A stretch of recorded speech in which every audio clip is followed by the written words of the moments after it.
This is Markin Out. Pro Wrestling Talk by Pro Wrestling fans. We marking out, y'all. Follow on Twitter. Pro Wrestling Talk by Pro Wrestling fans. We marking out, y'all. Marking Out. Pro Wrestling Talk by Pro Wrestling fans. We marking out, y'all. Brennan likes fisting. Pro Wrestling Talk by Pro Wrestling fans. We marking out, y'all. We're marking out. Pro Wrestling Talk by Pro Wrestling fans. Welcome to Markin Out, Pro Wrestling Talk by Pro Wrestling fans.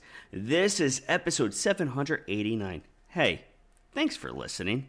Make sure that you are checking us out at markinout.com, and also make sure that you are subscribed wherever you are listening to podcasts, just like on Spotify.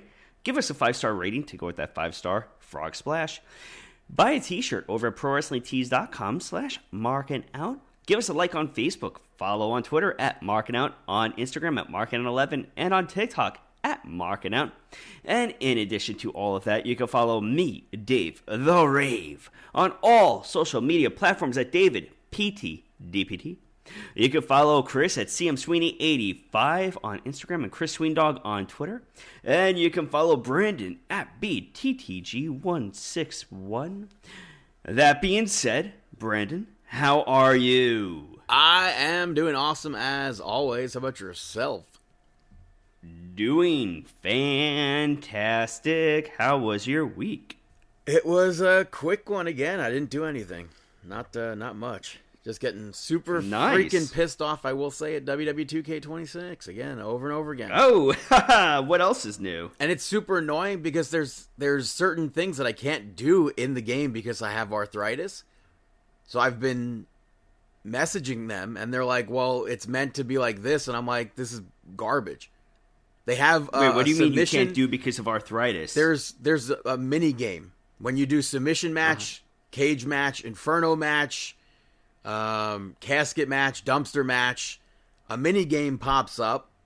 And if you're playing outside of my faction, you can hold the button and just go to the corresponding button to fill the meter. In my faction, they changed it this year to make it so you have to button mash. You have to rapidly press. You can't just hold the button. Oh, jeez, I don't want to button mash. And I can't do that. And then they just updated the game today to patch in the fact there's a third option, a wheel option that you could fill a meter or whatever. I can't do that one either. So for whatever reason, it's too easy. You can't play the game if it's too easy. I don't know if that's sue them for discrimination. I don't know if that's a lawsuit that's viable or what, but I'm going to tweet them every single day. Hopefully, if I remember. Get it going. It's truly. Got to tweet them every day. And also garbage. Tweet Dave Meltzer and get us blocked every day. I'm good. I want you to try to I don't get even us know why you by mentioned Meltzer. him. I don't know why. Because every day. But how was your week? It was good. Thanks for asking. Dancing Irish jig this week? Oh, you know it. In the clinic. That's it. Yeah. I wish I had corned beef. I don't need the cabbage. I wish I had corned beef, though. Oh, well, I did have corned beef and cabbage. Usually my mom will make that for dinner, so I went over there for some corned beef and cabbage. And that's always delicious. But, yeah. We had Monday Night Raw kicking off with the crap that we were hoping wasn't going to be happening, but the masked men showed up again. And the weird scramble like the Power Rangers took place. And then Seth Rollins ended up in the middle of the ring, demasked himself, and cut a promo about everything that's taking place. Yeah, he said that he created the Vision, and he'll be the one to kill the Vision. He's going to inject it. Paul Heyman showed up beyond disheveled. Seth, I don't know how he got one eye to be just pink. One pink eye. That was insane. Because the last time that he showed up like that in storyline, he said that he actually didn't sleep for 3 days or so? Yeah, once he showed up, I mean, you know that he'd put some real dedication into everything. Yeah, so Seth Rollins said he's going to do whatever it takes to make sure that Paul Heyman is gone from the business. Paul Heyman then brings out in Did you think it was goofy the way he was like setting that up? FAFO F5. Did you think that was a bit over the top? Yeah. So he brings out Brock Lesnar. Brock Lesnar tears through all the Black and Brave students. At least I assume that's what they are. The lights then go out. Obafemi shows up. The fans are going absolutely nuts. It seemed, by the way, before Obafemi was coming out, seemed like WrestleMania might have been Brock versus Seth Rollins. But that was never really the plan. And Obafemi showed up. Like I said, the fans were going absolutely insane. Seth Rollins then distracted Brock Lesnar, and Brock turned right into the fall from grace. That felt like a Mania I don't even know segment. if it was really it wasn't really a distraction. I mean, he did distract him, but I would say Rollins it was just a distraction.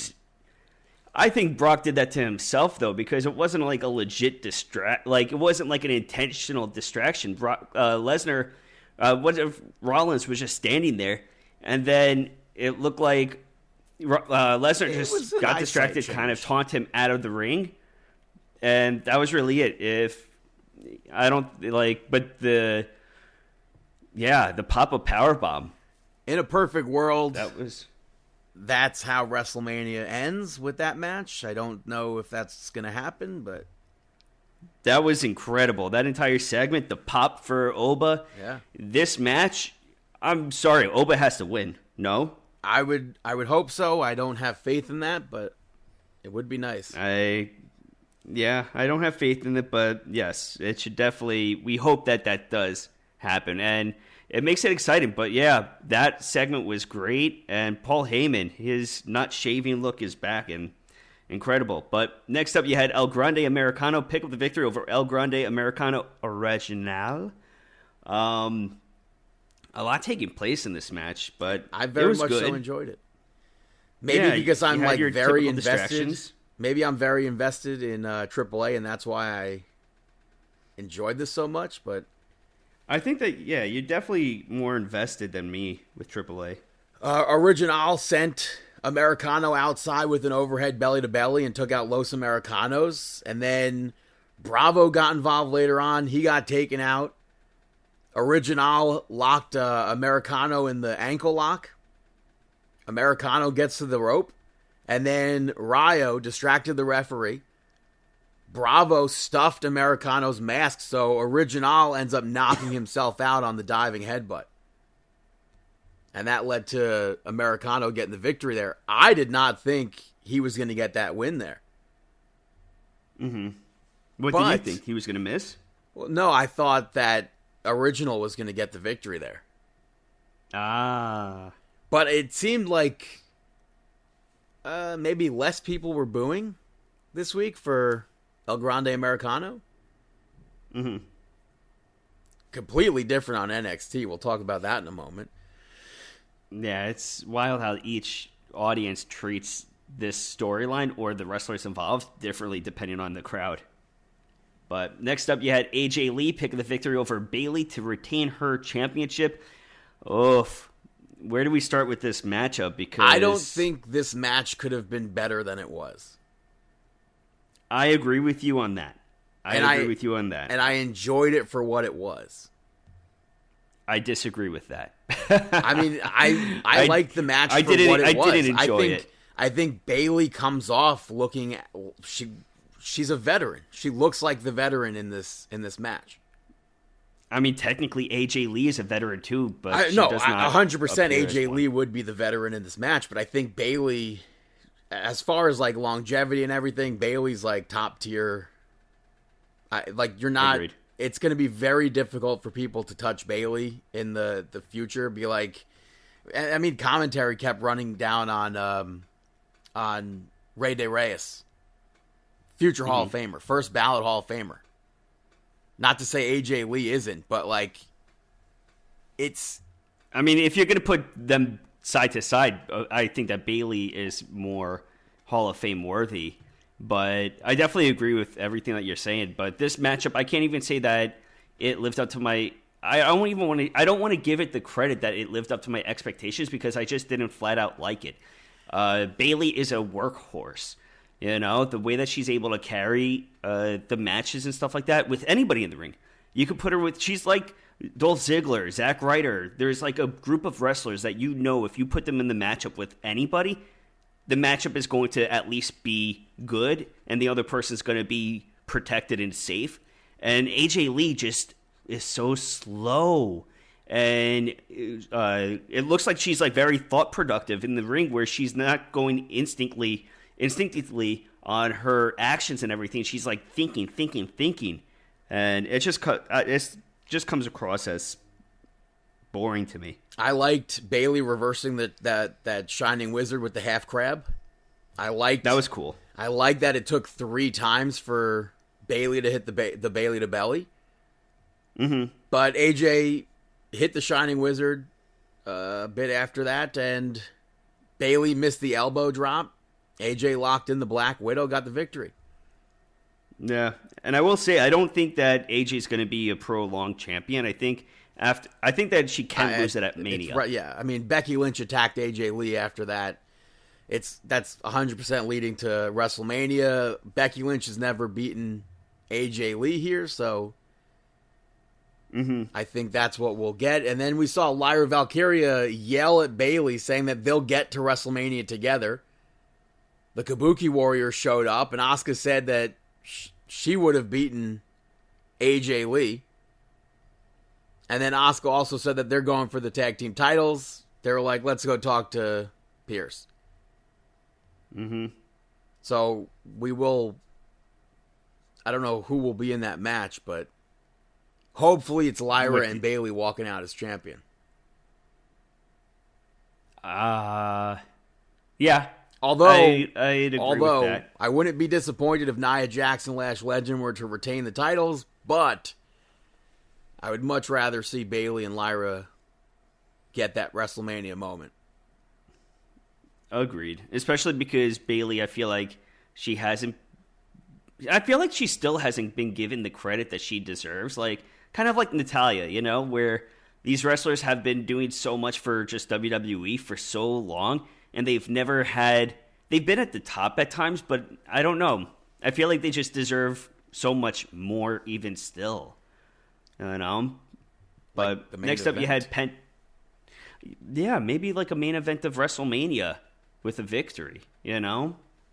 Next up, you had Penta pick up the victory over Dragon Lee to retain the championship, which was, I mean, there was a lot of speculation because Adam Pearce was talking to McDonough backstage about how Dirty Dom can't compete, and he's replacing him, and JD was putting up a fight to the point where maybe it could have been him stepping up to that open challenge against Penta, but it ended up being Dragon Lee, and I'll tell you, I'm very happy it was Dragon Lee because this match was my favorite match of the night. I thought JD would have interrupted the match. I'm glad that didn't happen. I also thought we would get a heel or somebody from AAA to answer that challenge, but I was very, very happy with this match. Penta again spoke before the match, but this was great. The outside stuff was absolutely insane. Dragon Lee's sell of the Destroyer I thought was great. He flew into the ropes from that and like passed out or whatever. I thought that was awesome. This was fantastic. And then I agree. Later on, Javon Evans met up with Dragon Lee, and then Kofi Kingston showed up. Kofi took a shot at Dragon Lee, and Javon ends up turning Kofi's offer down. He's not joining the New Day. And Grayson Waller showed up. Danhausen showed up too, and said that he could replace Xavier Woods for right now. And then because they turned him down, Danhausen went to curse Kofi Kingston. Kofi pulled Grayson Waller in front of the curse. And I thought that was just like one of the funniest segments I've seen in a long time. Yeah, this was hilarious. And the way that that Theory, what's his face? Waller. Yeah, Waller got pulled right in between there. That was just hilarious. Everything that they're doing with Danhausen has been exactly what we hoped. He got a cannon this week.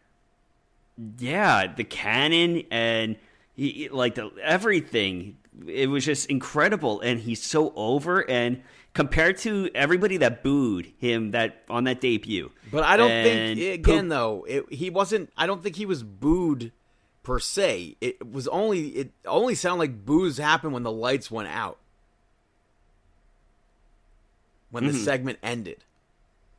I mean, even still, to the people, even still on Twitter and whatever, you saw so many people were, he's, of course, WWE's is 5 to 9 years behind, and he's not going to succeed, and this and that. I'm so happy that this is just being shoved right in their #1 face merch right now. seller. They already got more merch of his coming out. Mm-hmm. Printing money. That's for sure. Next up, you had Natty pick up the victory over Maxine. And I thought that this was a good match. We did get to have a full conclusion of this matchup instead of the referee stoppage. Right. But I was happy to see Natty win because we want to see the side of Natty. It sucks that Maxine gets a loss because I want to see her succeed very much so as well.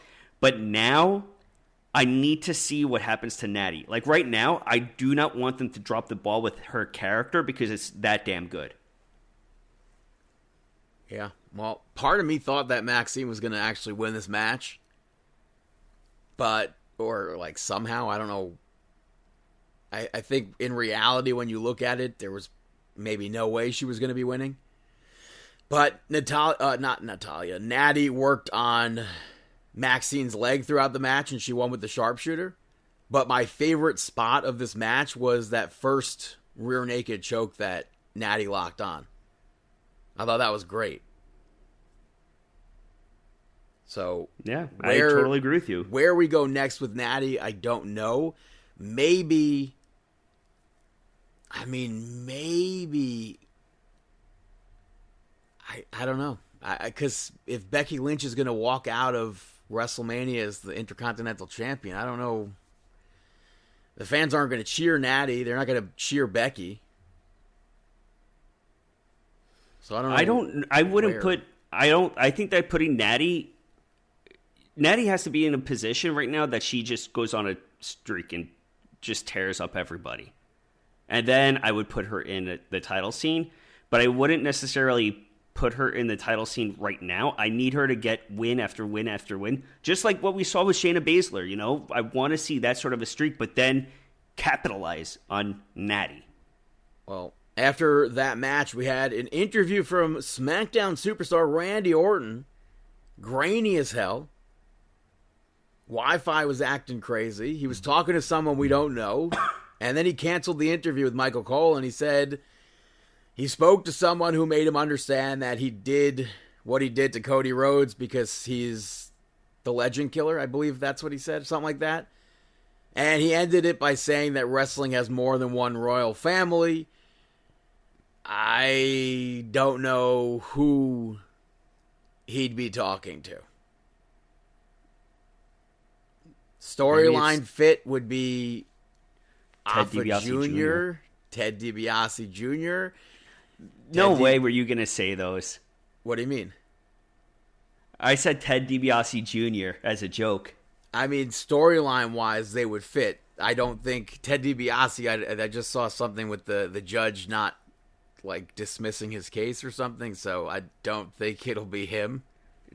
Yeah, he's going to be kind of booked for a little bit. There's potential to be, given how close Cody Rhodes is with Arn Anderson, it's potentially Arn Anderson.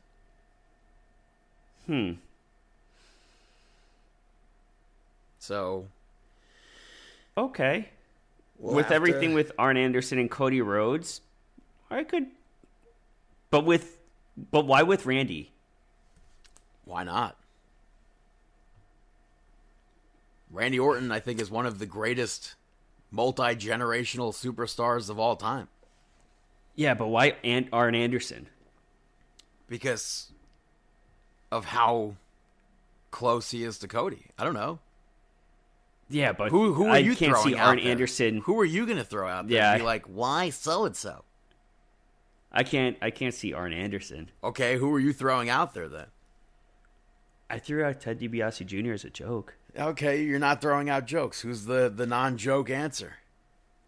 Puh, brother, you know we're going to be here for 5 minutes just for me to create a name. Earlier in the night, we had a video of Liv Morgan play, and she opens it by ripping up a Finn Balor t-shirt. She said this was her plan since she joined the Judgment Day.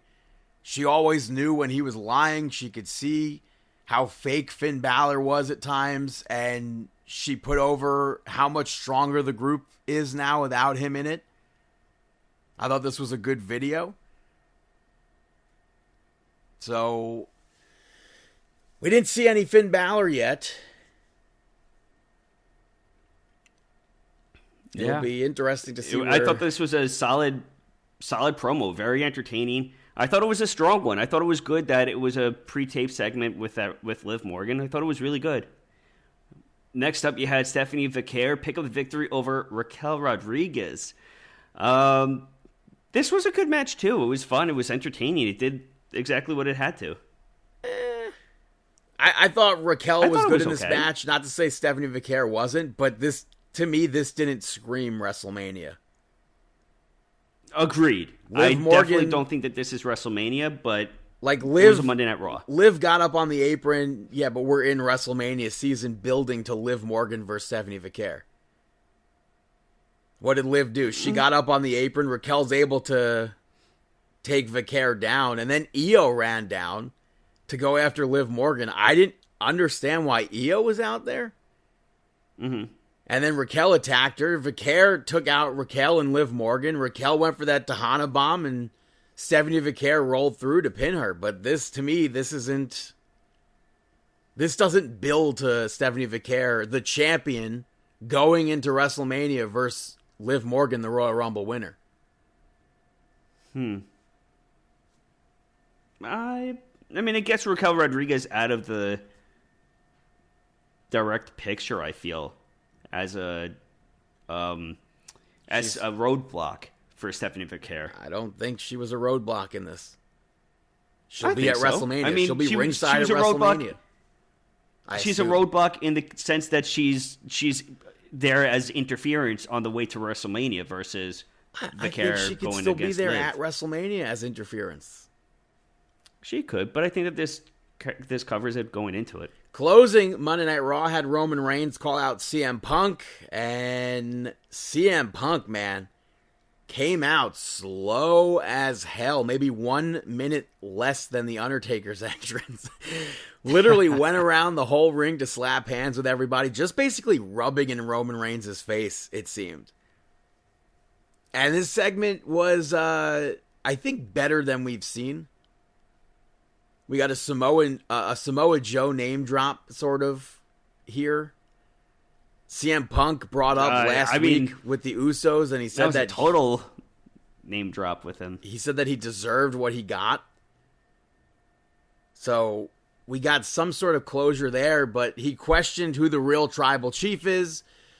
CM Punk then wouldn't let Roman Reigns leave, and Roman Reigns looked like a little, what do we say there? What word do we fill in there? Ooh, there's select words, and he's definitely was one of them. And Roman Reigns said that nothing CM Punk can do or say will faze him. He's the main event. He's been the main event. Roman also called CM Punk old, and that's when CM Punk dropped him. Yeah, and you can't dispute that. And I'm going to say it, but with that promo that they cut earlier in the night with Roman Reigns and the Usos backstage, it seemed to me like they're going to build Roman Reigns as the face versus CM Punk after that entire comment that he made about his father and everything, CM Punk. I mean, backstage, and then when Roman Reigns brought up his, like, how people call him a part-timer, but gave such a valid, like a legit valid response as to why he is a part-timer, bringing up to the Usos how him and their fathers and his father were not really around because they were on the road so often. And now he doesn't want that to be how his children are brought up. And that's why he's a part-timer, is because he's a family man. He's with his child and his children and his wife. I thought that was such a great comeback to anybody that says that about Roman Reigns right now, that he's a part-timer, which has been the biggest dispute for Roman Reigns for so long. Yeah, it only took them 9 years for them to come up with that. Right? It took so long, but that's such a great reason, because they didn't grow up with their dads at their events and stuff like that, and they want to be different. Also, I thought that was perfect, but that was perfect. Also, I'm curious. I forget what the exact line was, but I'm curious to see if we get more Samoans from outside of WWE at WrestleMania. Uh-oh. Just fuel the speculation that we had, 2 years ago? With every single Samoan on the block could potentially appear at WrestleMania? It just seemed like it was leading to WrestleMania 26 with all the hearts. Mm-hmm. Maybe we could see Zilla. Maybe we'll see Lance. I don't know. I don't think so. I don't know. It seemed like there was going to be outside or I don't even want to say interference, but outside involvement, I guess. Mm-hmm. So that's Monday Night Raw. Moving over to NXT.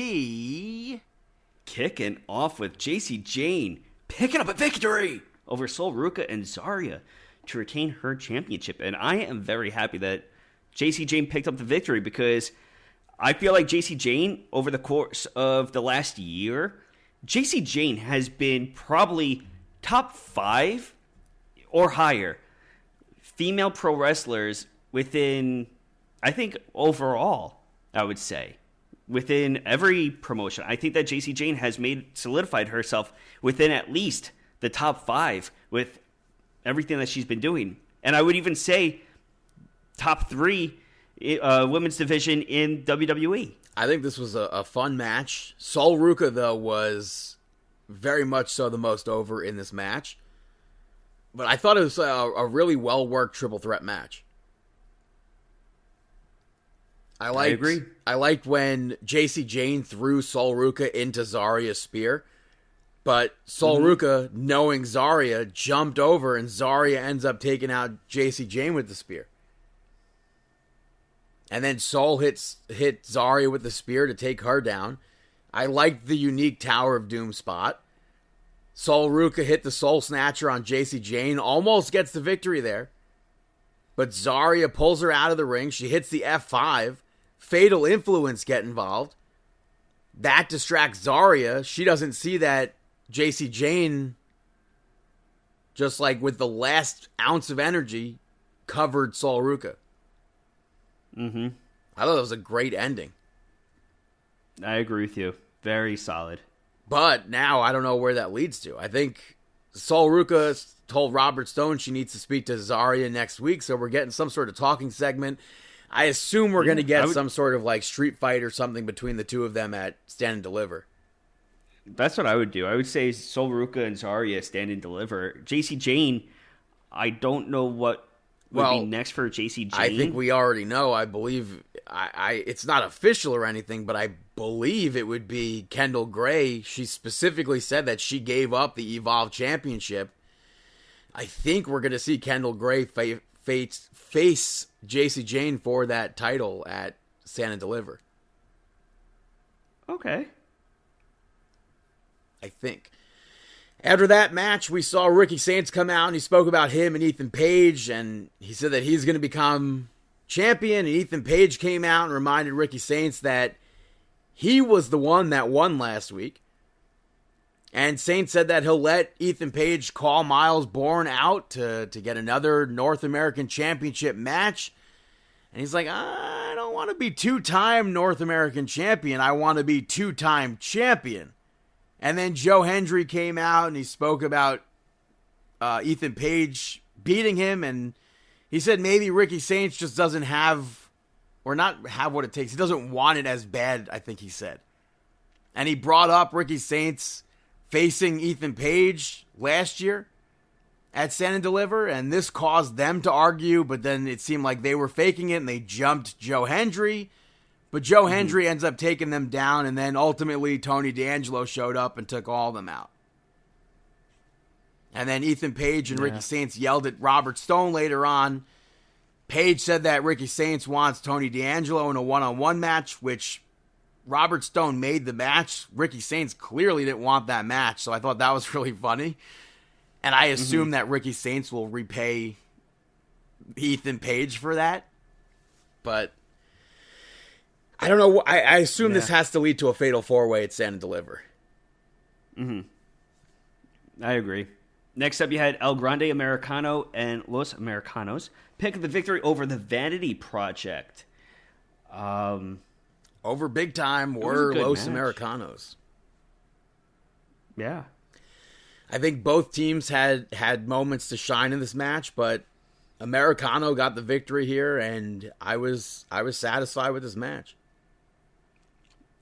I agree with you. I'm happy that Americanos got the victory on there. I was kind of surprised, though, but because the Vanity Project, I feel like they were building, so I'm surprised that they got the loss, but we'll see what happens. I mean, but they're not being built. They're literally the tag team champions right now. Well, that's the thing. Like, they're the tag team champions. They're building them, and then that, though. And Jackson Drake this week was his last match in Evolve. He lost the Evolve Championship to Aaron Rourke, so he does not get to go out on top in Evolve. Yeah.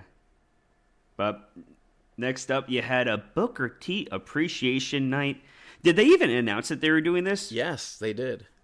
And I specifically said, if you're doing Booker T Appreciation Night in Houston, Texas, you better have Stevie Ray there. And Stevie Ray was not there, but you had Charmel. His kids were there. Or their kids, I should say. He had students from his school. They played a video package with Shawn Michaels, Vic Joseph, Jasper Troy, Joe Hendry, Stone Cold, which was old footage, JC Jane, Stephanie Vicaire, Trick Williams, The Miz, The Usos, Roxanne Perez. They were all talking about Booker T, putting him over. There was a plaque. Booker T crying, thanked the fans, and Keanu Carver interrupted, took out all the guys from Reality of Wrestling. And then Jasper Troy ran down and they brawled. After the brawl, the locker room came out to clap for Booker T, and Booker T cut off the music to yell at Robert Stone. So it obviously sets up Keanu Carver versus Jasper Troy at some point. I don't know if they made that for next week. I don't remember, but I thought that it was weird because it was good, but then they cut to at the very end, after Jasper Troy came out and made the save and everything like that, when they were doing the celebration, I guess, with the rest of the people on the stage, and Jasper Troy holding the hand of Booker T and doing the hand raise together and stuff, they had a picture-in-picture commercial where you couldn't hear anything taking place. You saw Booker T and Jasper Troy holding hands and raising it and stuff like that, but did they have entrances for Ren Sinclair and Fallon Henley, or? So they did, because they would have been out there for the clap part. No, so they did for Ren Sinclair. They did but it was like she was already halfway down the. No, yeah, they did an entrance for Ren Sinclair, I think, but it was during a commercial break too. Well, right, because when we came back, it was already the speed match. Yeah, I think that what was it? Fallon Henley was, I think, already in the ring, but Ren Sinclair had an actual entrance. So we had the Speed Championship on the line. Ren Sinclair picked up the victory over Fallon Henley to win that Speed Championship. I was surprised that it didn't come closer to the final seconds. Yeah. I think there was like a minute and a half of the match left. Fallon Henley tapped out to the final wrench. I think it's awesome to see Ren Sinclair win the championship. I'm glad that she's finally a champion in WWE. I'm a big fan. I've been a big fan of Ren Sinclair. I've wanted to see her in more and more matches, so I'm very happy. I think this, though, just leads to maybe maybe we're nearing the end of Fatal Influence. Or maybe they just all go up to the main roster together. I don't think we're going to be near the end of them. I would hope not. I like Fatal Influence. I would really like to see them go up to the main roster together. Maybe we see Fallon and Laney Reed in the tag division. They desperately that's need the thing. more I don't think that they're actually going to separate them, because I think it was last week or the week before that.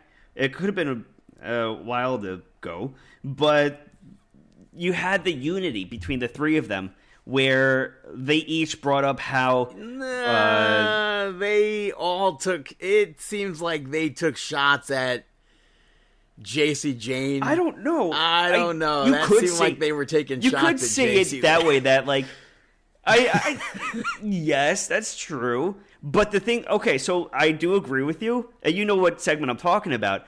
But the thing is, during that segment, JC Jane didn't react in a surprise or shock or. She can't react like that.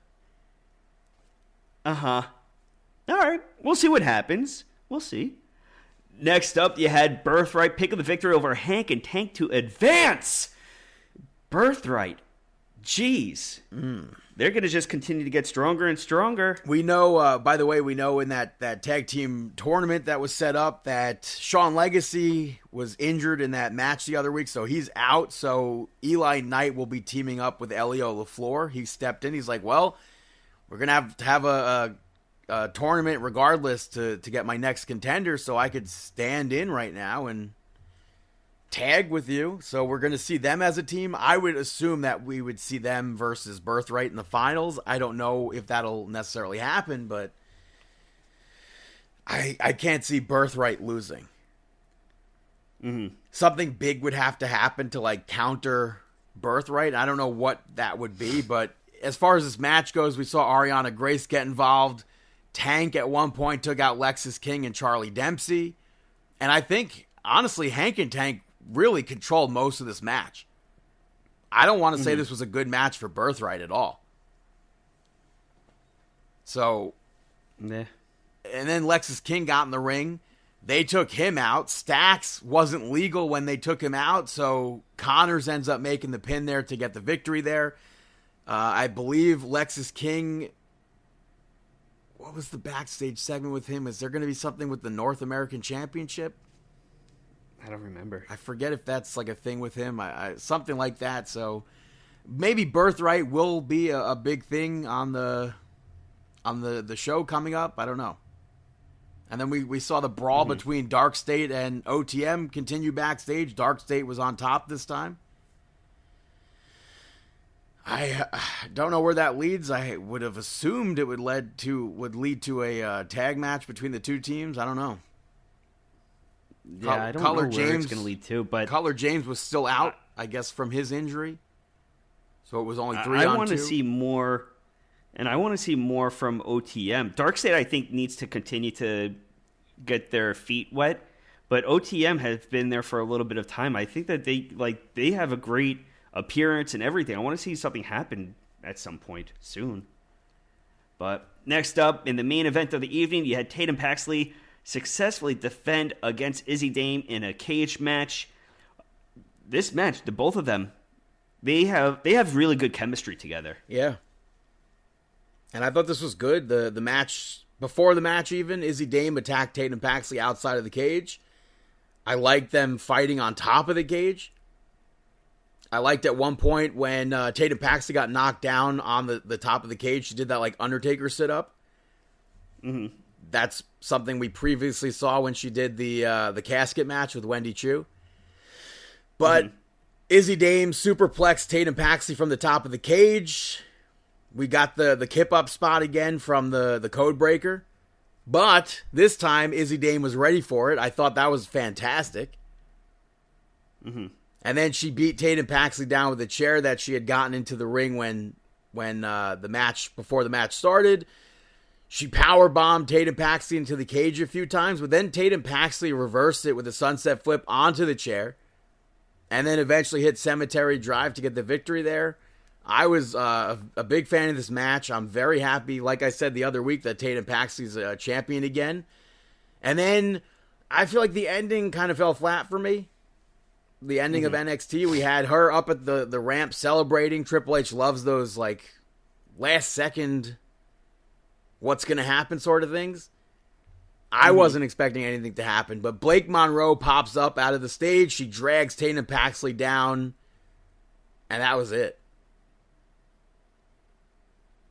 Drags her to hell, perhaps. It was good. I don't necessarily need to see Blake Monroe versus Tatum Paxley. I don't need to see Blake Monroe lose to Tatum Paxley. I don't need to see Tatum Paxley lose to Blake Monroe. I think that I don't want to see Blake Monroe lose either. Well, do you want to see Tatum lose? Because that's where it seems like it'll head. I don't want to see I that don't want either. hot I feel like potato with Tatum. this. I feel like Tatum needs to hold it. Yeah. I feel like Tatum needs to hold it a little bit longer, unlike AJ Lee. I think Tatum Paxley has to hold it a little bit longer. But then on the other hand, with Blake Monroe, I want to see her utilized in that sort of a role too. I would, in a perfect Would world... you just bring up Blake bring Monroe up at some AJ point Lee soon, again, though. like after Mania? You bring up AJ Lee. In a perfect world, AJ Lee would have more open challenges before WrestleMania. Now I don't think that'll happen. But what did you say? Do you think that after WrestleMania, do you think because of everything happening with NXT, do you think that Blake Monroe can be a potential Night After Raw I don't think... call-up? I don't think so. I feel like she could definitely do good on the main roster, and I feel like... I think she needs to do better on NXT first. And I'm not saying she's bad on NXT or anything. I just think... I think we need to see it centered around her before she goes up to the main roster. Okay. All right.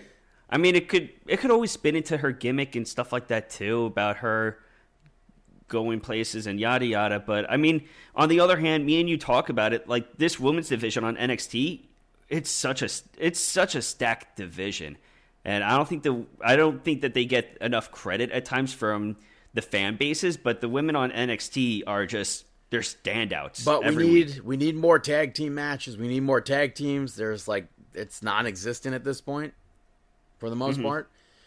And the women's tag team championships, when they were unified, they're supposed to be traveling from brand to brand to brand. It's very far and few in between that we see them on NXT. So that is NXT. Moving over to SmackDown. It opened up with a car crash, and we see some action. You got Drew McIntyre beating the absolute heck out of Jacob Fatu. McIntyre went to the ring, and then Nick Aldis yelled at him. Jacob Fatu showed up. They continued their brawl. That happened throughout the night, but Jacob Fatu ends up running and splashing Drew McIntyre through the commentary table. After that, the first match of SmackDown saw the Judgment Day, Damian Priest and R-Truth, pick up the victory over the MFT to become the new tag team champions. Literally everybody in this match cheated. R-Truth cheated first. Tonga Loa and Tala Tonga cheated shortly after that. The Wyatt Six showed up during the match, and all of that led to R-Truth getting the title. Solo Sikoa was pissed off and blamed the MFT for losing the titles. Tama Tonga was like, just give the lantern back. They know it was the Wyatt Six that cost them the titles. And Tama Tonga was like, you're starting to sound like Roman here. You had the Motor City Machine Guns pick up the victory over Fraxium. I think the sequence that went into that Brainbuster and Super Kick combo was like a bit unnecessary. It was flashy, but I don't think it was needed. And like the last match, both teams seemed to be in the ring without the referee caring much. Candice LeRae showed up during the match. She punched Nathan Fraser when the referee couldn't see. That led to Chris Sabin rolling Fraser up to get the victory there.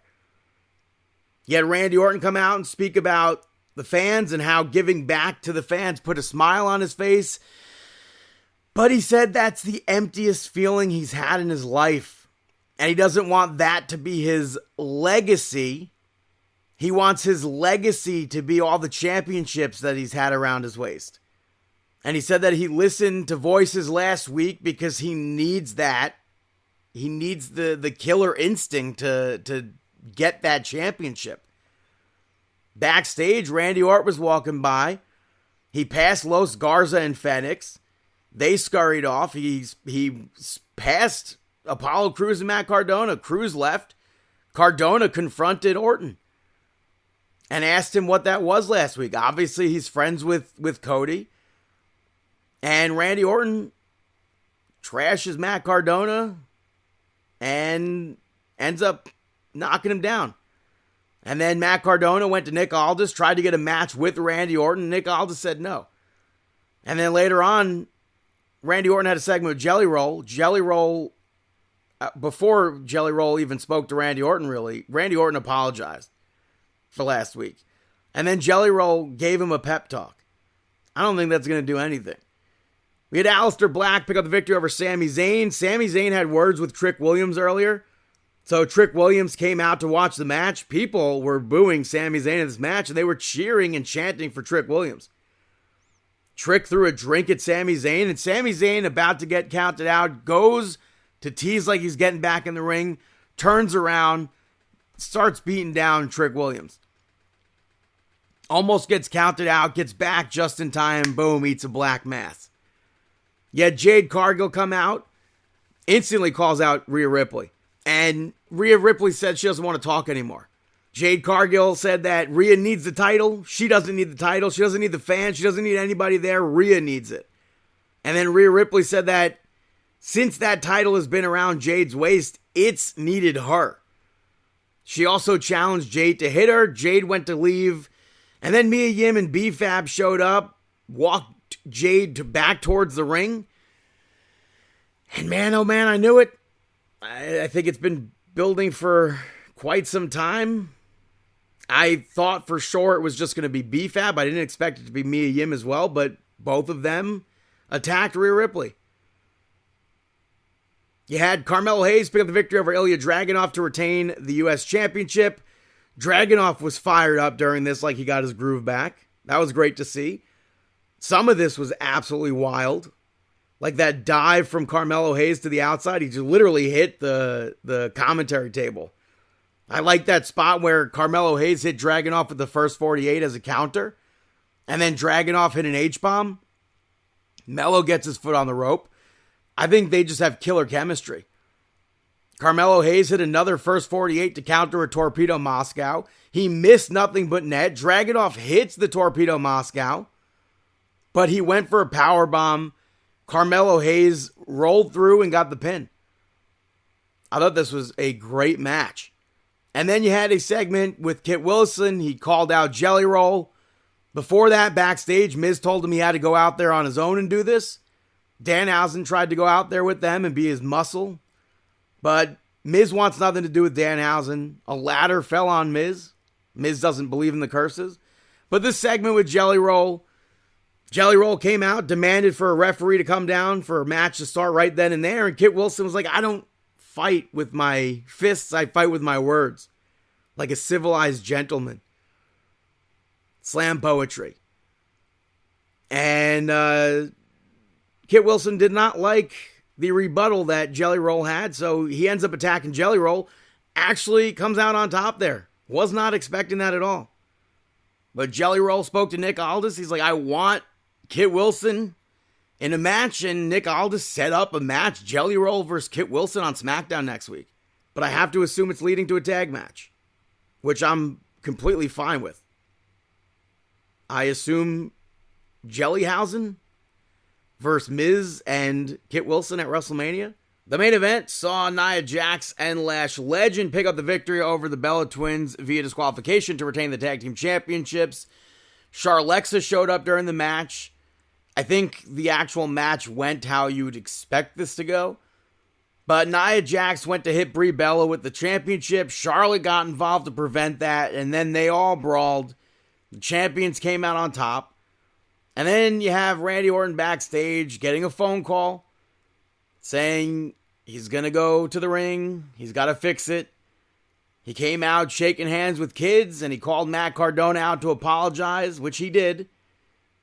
They hugged it out, and then Randy Orton low-blowed him, dropped him with an RKO. Tried to do what he did to Cody last week. That was stopped. But he continued the beatdown in the ring. Security stopped that again. And nobody in that moment thought to take Matt's arm from the chair. And Randy Orton breaks free, stomps it. And in all of that commotion, you go backstage outside, Jacob Fatu, Drew McIntyre brawling. They both fall off of a platform, and Nick Aldis sends medical. That's the end of SmackDown. So, that is SmackDown. Going to take a quick little break, and I'll be right back here on Markin Out. Hey, it's Cassidy Pope, and you're listening to Markin Out. Welcome back, ladies and gentlemen, to Markin Out, episode 789. Moving over to Rey de Reyes. It kicked off with Rey Fenix, welcoming everybody there. He said there was going to be a lot of surprises. He hyped it up. He brought out Penta. Phoenix went to leave, and Penta was like, no. Stay in the ring. And he brought up how they almost teamed up in December, and then he teased the Lucha Bros reunion, maybe a Triple Mania. He also announced that he'll defend the Intercontinental Championship in AAA, which I'm looking forward to.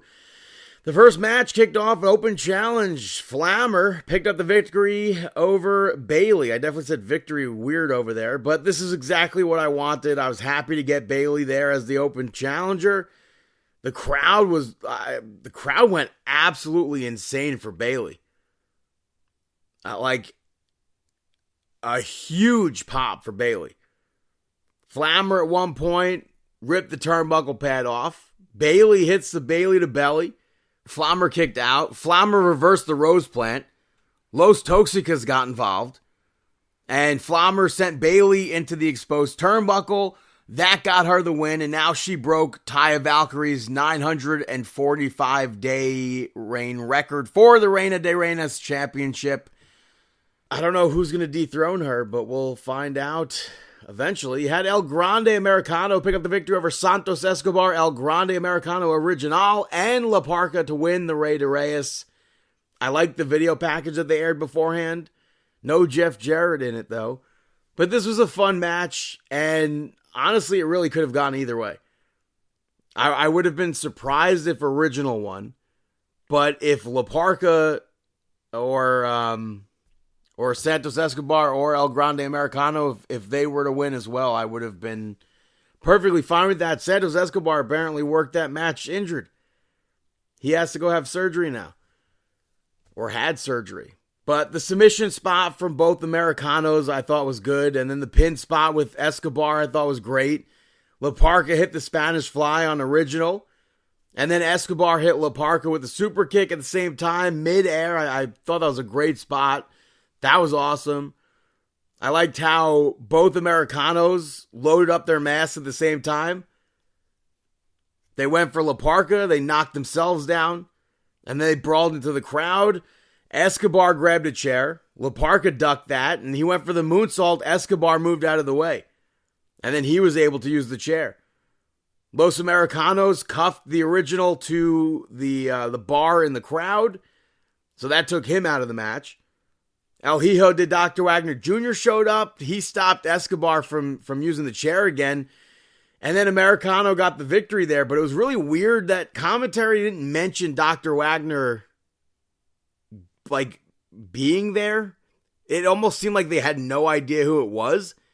And then only afterwards did they mention that it was El Hijo de Dr. Wagner Jr. And they were like, he's wearing Escobar's old mask, which I don't think he was wearing an Escobar mask at all. It just looked like a Wagner mask to me. The main event saw Dominic Mysterio pick up the victory over Vikingo in a Lucha de Apuestas no DQ match to retain the championship. Pretty early on, Vikingo threw a chair right at Dominic's head, which busted him the absolute heck open. Maybe he didn't get the memo, but Dom apparently was under concussion protocol, like we discussed earlier on Monday Night Raw. Couldn't make Monday Night Raw. So that's unfortunate, but man, that spot led to some gross stuff. Vikingo started biting Dom. He licked the blood. That was absolutely disgusting. Dorian Roldan got involved and Dom pushed him down. And then Roldan waved out Omos. He prevented Dominic from using the garbage can, and he threw it at him, and then rolled on, gave Vikingo the championship. He put it on to hit a frog splash, but he missed. Dom moved out of the way. That was, I like that title spot there. I feel like that's like a practical use for the championship. Almost ends up catching Dom 619. He chokeslammed him onto the apron. He ate another chokeslam in the ring. And he sent Vikingo back to the top rope. And then Mini Vikingo showed up. And he took Vikingo down and then almost grabbed Mini Vikingo. Dom low blowed almost. He took him out and then he took Vikingo out with a chair. He hit the 619. He hit the frog splash, got the victory. And now Vikingo can't challenge Dominic for the AAA Mega Championship again. This was a lot of fun. And we have 2 more weeks of Rey de Reyes. Moving over to TNA Impact, we had Hometown Man pick up the victory over Frankie Kazarian. Hometown Man controlled a bit more of this match than I expected him to. AJ Francis showed up during the match to do commentary and then ends up mentioning Cody Deaner, so I don't know if that's going to eventually lead to an unmasking soon or why they would even bring that up. But AJ Francis got up from commentary, so Hometown Man, instead of diving to Frankie Kazarian, he dove outside of the ring to take out AJ Francis. And then Kaz distracted the referee. AJ Francis got involved again, but he got the upper hand. Somehow pinned Frankie Kazarian. I was not expecting that. And then the lights went out. AJ Francis and Frankie Kazarian are already attacking Hometown Man. Elijah showed up and attacked AJ Francis with the guitar. He was aiming for Frankie Kazarian. That sets up a tag team match for Sacrifice. You had Mr. Elegance make his in-ring debut, picking up the victory over Mike Jackson. Jackson doing what he was doing at his age, I think, is absolutely wild. But this was similar to the last match in that, the unexpected person controlled most of the match. Mike Jackson controlled most of this. Mr. Elegance, though, came back, gets the victory. I personally don't think this was a great debut match for him because it to me, it showcased Jackson more so. I liked the pin that he did, though. I thought that was a unique, nice touch. At the same time, I understand it's you kind of want to, I don't know. I could understand why they did what they did there, but I would have liked to have seen more of a showcase match from Mr. Elegance. The personal concierge afterwards was going to have M and Heather help to teach Mike Jackson a lesson. And then ODB came out. She made the save. She ends up using a chair to take him out. And then they spilled barbecue food on Mr. Elegance. But I think it's fun to have ODB back on TV there. The next match, kind of puzzling. You had Ariana Grace and Danny Luna pick up the victory over the Angel Warriors. This was made because of what Ariana Grace did last week to Indy Hartwell. But Danny Luna has a title shot. Lei Ying Lee has a rematch. Santino pitched this and then also set up a triple threat for Sacrifice. I really didn't understand why this took place, though. They had some good back and forth. It was pretty even. Lee took Stacks out at one point. Danny Luna overpowered Xia Brookside. She got the pin off of that. I feel like Danny Luna has to be the next champion. I don't know if that's happening at Sacrifice or what, but I feel like she should be the next champion. You had Leon Slater come out. He spoke about what Eric Young did to him a few weeks ago and how in the first time in his career, in his life, he had doubt that he'd get up again. And then he fired up. He spoke about how the X Division's not broken, but he'll break Eric Young. You had Moose pick up the victory over Brian Myers. Santino came out beforehand. He's like, wait a minute. The system, I don't know why you're still out here. You know you're supposed to be banned from ringside. Get the hell out of here. And Brian Myers, distracted by the system leaving, The bell rings. He turns around. Spear 1, 2, 3. And the system wasn't even fully gone yet, which is kind of funny, but that's number 2 on his list of the system. Moose is working his way through them. You had Rosemary. She and Allie met up again. Rosemary gave Allie her gear. They met up with Raven, who, I don't know, kind of did some like bad comedy shtick. I felt that it was kind of like, I don't know, flat 90s. I don't know how else to describe it, but he gave some of Tommy Dreamer's blood to Rosemary. She's working on something. What? I don't know. I guess maybe resurrecting the bunny, perhaps. We'll see what happens next. Maybe Father James Mitchell's coming out soon. I don't know. You had Elena Black pick up the victory over Jada Stone. Mara Sade did commentary. I think Jada Stone, though, is really fun to watch in the ring. Tasha Steelz got involved. Stone was able to continue on Elena Black. But at one point, the referee checked on Elena Black, and Jada Stone went for a move. Tasha Steelz pulled her arms out. That led to Elena Black getting the victory off of that. And then after the match, Elena Black and Mara Sade argued. Security separated them, so nothing happened there. And then Order 4 surrounded the ring. Trey Miguel ran down with a chair, and they backed off, so that sets up a mixed tag match for Sacrifice between Trey Miguel, Jada Stone, and Order 4. I would assume it's Mustafa Ali and Tasha Steelz there. I forget, though. After that, the Nemeth brothers picked up the victory over the Righteous. I feel like the referee didn't do anything to clear the ring when the illegal partners were in the ring. But there were a lot of moments of this match where I thought the match would be over, and then it just kept going. Nick, at one point, pulled Dutch off the apron and then sent him into the steps. Vincent grabbed Nick Nemeth. Ryan accidentally knocks Nick off the apron, but Nick somehow is still out there able to pop Vincent in the head. Ryan gets the victory off of that. I don't know if that's like a number 1 contender match or what, if the Nemeths are going to be facing the Hardy Boys or what, but we might be seeing that. And then Impact closed. You had Mike Santana and Steve Macklin with a face-to-face. This was a location off-site from Impact that I believe Steve Macklin picked. And Macklin spoke about his time in the military, and then Mike Santana's like, you use your past as an excuse. I use mine as a superpower. And he said, you're welcome for the job. Alluding to the only reason why Macklin being hired back or reinstated is because of him. I don't know if this was a strong segment to close Impact with, especially to go to Sacrifice, especially when you know there's so much bad blood between the two of them. They're just not going to brawl. To me, that doesn't make sense.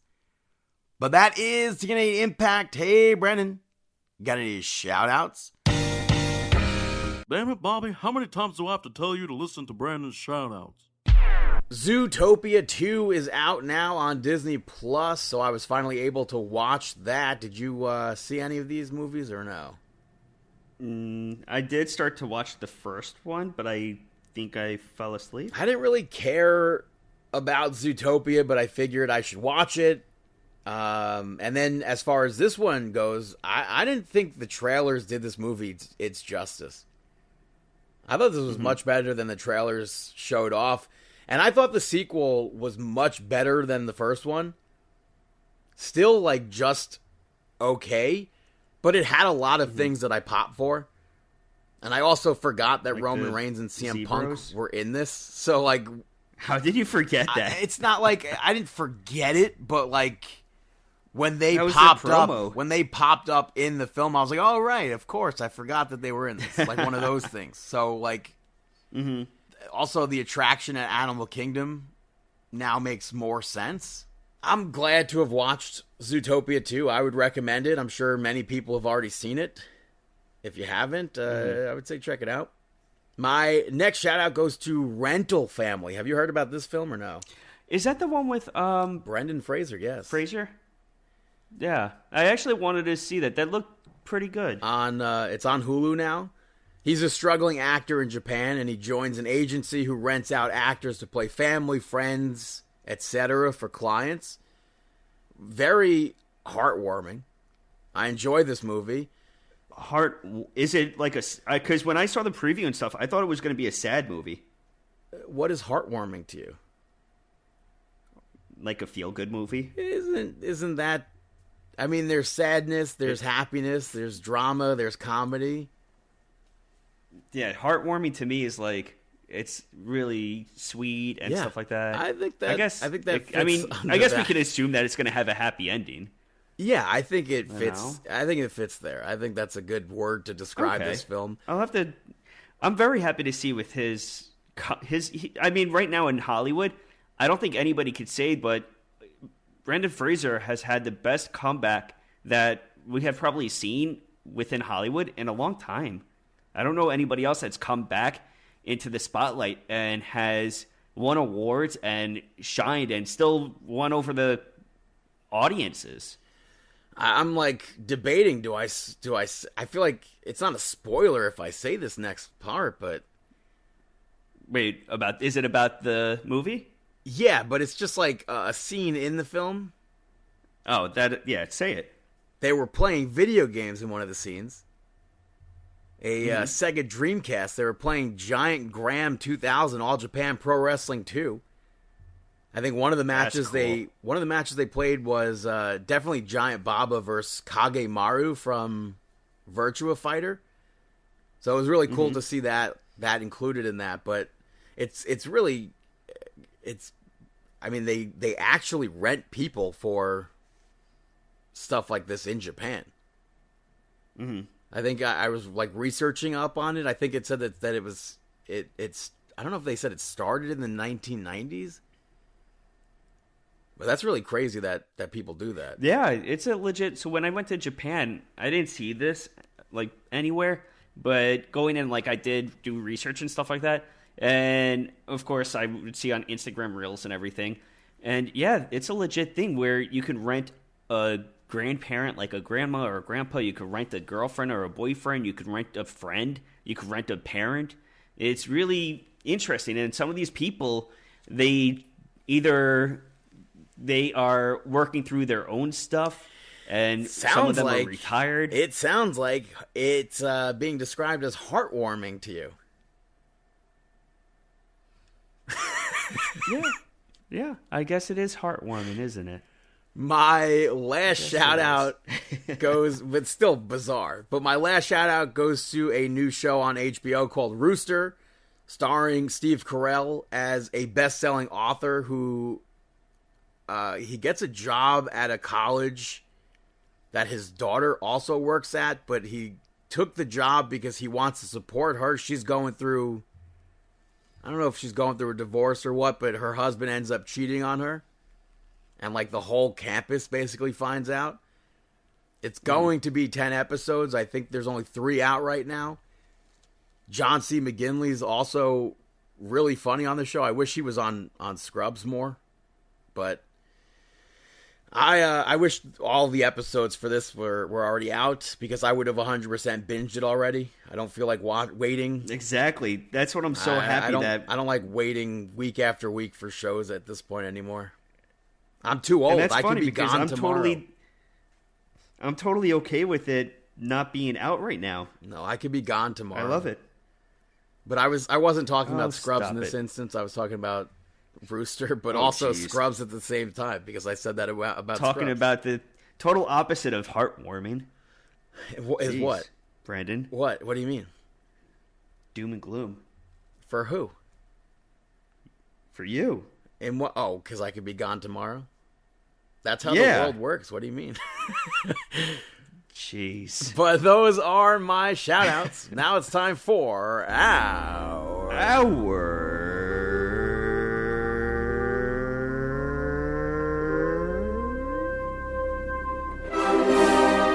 Markout Moment of the Week.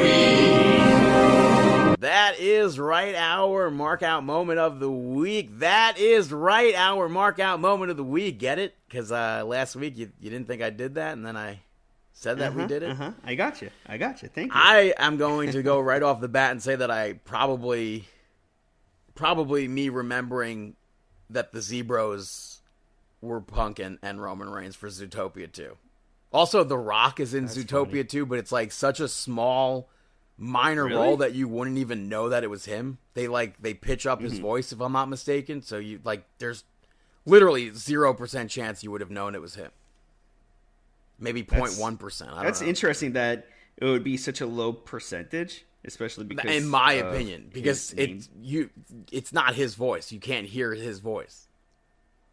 But it's him doing the voice. Yeah, no? There are a ton of cameos in that film. Bob Iger plays I believe is it Bob Tiger, if I'm not mistaken? I would totally. Michael J. Fox plays Michael J. Fox. I think that's funny. That's awesome. A lot of good cameos in that film. And also seeing the Japanese wrestling game in Rental Family was a mark out moment. I'm sure. How about yourself? You got any? I marked out because I received a Mel Brooks autographed trading card. I purchased. I received in the mail. I'm very stoked for it. Ideal. It's not the Ideal trading card. It's a Robots trading card. It's not Ideal. It's not Spaceballs. It's not Young Frankenstein. It's not History of the World or any of that. I get it. But for what it is, I will totally accept it. And especially as a seat filler until the one that I am looking for is out there, which it may never be out there. I mean, like Brandon said, you never know what's going to happen tomorrow. Oh, now who's doom and gloom? I was doom and gloom during shout-outs. You're doing mark out moment. Yeah. Did Times. you even say the name? Of what? The person. I don't think I never heard you say Mel Brooks. Yeah, Mel Brooks. Yeah. Mel it. Brooks. Mel Brooks. Mel Brooks. You have any others? You got it. I have to. You got it. Yes, I said I it understood twice. that. It was hilarious. Yeah. Everybody laughed. Yeah. Any others that I have? I will say One Piece. I say, love that TV show. What? Yeah, One Piece. Oh, you binge watched it. I'm actually on the interesting? last episode. Isn't that interesting? I have to watch the last episode. I'm actually glad you can't binge watch it. And then you go ahead and binge watch this. So, I will say I marked out during the Oscars. I didn't watch the Oscars. I don't know who watches the Oscars. But you marked out for Huntrix as well? No, I did not. But I did. I marked out for Huntrix. I marked out for Golden because that performance was incredible. I will say it's a good song. It was incredible. But that performance was amazing. They aired a Disney Cruise Line commercial, brand new, during the Oscars. And Jack Tomlinson from Creative Pro Wrestling is the adult kid at the end of the commercial. And I think that's it's a fantastic commercial. It's such a wild cameo. Pulls at the strings. I don't know if I'd call that a cameo, per se. Well, appearance? I mean, a booking. But the Disney commercials are always fantastic, but they knock it out of the park there, man. Yeah. I would I'm gonna say I marked out for go Conan out O'Brien's and opening too. Say it again. Oh, sorry, what was that? I was gonna say I would 100% go out and seek this commercial if you've not seen it yet. Man, I just said I marked out also for Conan O'Brien, the opening to the Oscars. I didn't see it. With his throwback to weapons and stuff. I don't know what weapons means. What does that mean? It was the horror movie that came out. Was it Aunt Gladys with or the kids? something? Yeah. Orange-haired woman? Yeah, you didn't see this clip yet? No, I saw them putting his makeup on for it, though, but he just looked like himself. All right, I'll send it to you, or you watch it. You'd actually pop for it. I really don't need to see it. I saw the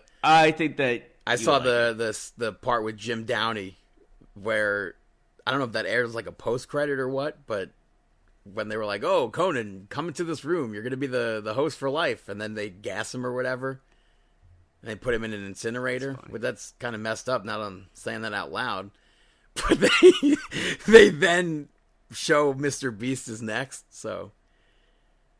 Oh, jeez. I mean, he's not Jewish, so maybe it doesn't. Oh, jeez. I don't know, man.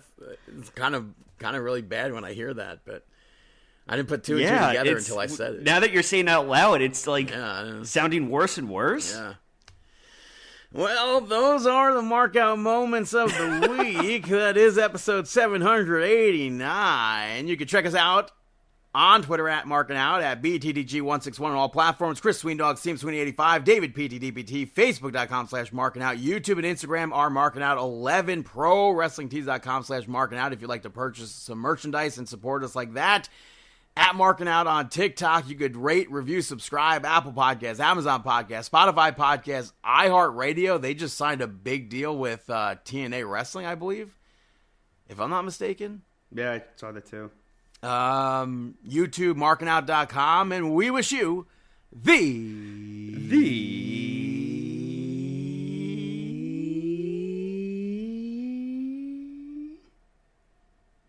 best of luck in your future endeavors.